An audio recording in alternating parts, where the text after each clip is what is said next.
Hey friends, recently there was an article saying that in year 2020, more people couldn't fully refund their CPF after selling their property. I know you guys are usually busy with work to take note of such things, so I'm here to explain what it is and how it may affect you.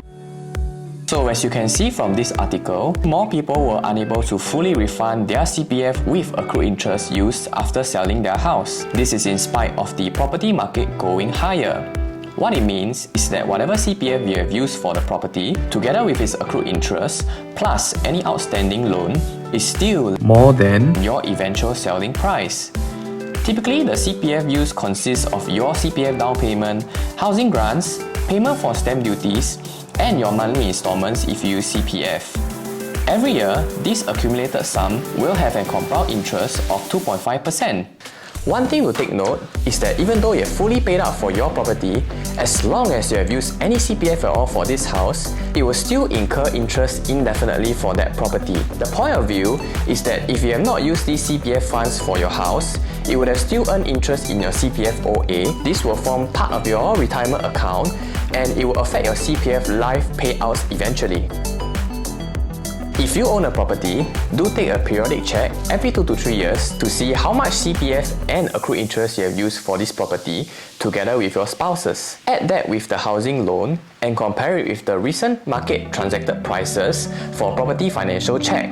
Any excess of the CPF and loan will be your cash proceeds. If you're looking to switch property and purchase the next house using bank loan, do take note that 5% of the down payment have to be paid in cash. This 5% can actually be obtained from the sale of your current house if you do not wish to touch your savings. This is what is termed as a negative sale, as the sales price is insufficient to fully refund back inside your CPF account. Typically, you do not have to top up the shortfall, but it's still interest money lost, and you may not have cash proceeds at all. This is a critical point to take note of if you are using property as a tool for retirement or for upgrading.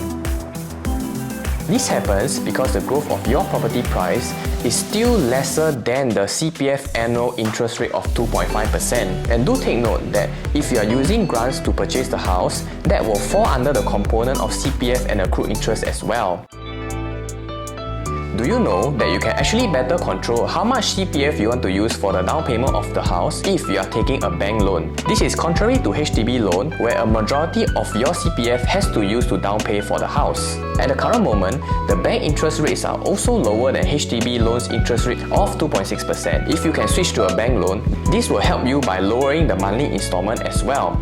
There are also some people who are good at investments. They can generate more than 2.5% returns using their cash. If you happen to be one of them, and if your CPF and accrued interest happens to be too much for your property, I will urge you to do a voluntary CPF housing refund using the profits from your cash investments. And lastly, it is also good if you can switch to a better performing property which can not only beat CPF accrued interest of 2.5% yearly, but also the annual inflation. And if you wish to know more about this, do contact us and we will help you. That's all for today, and I'll see you next time.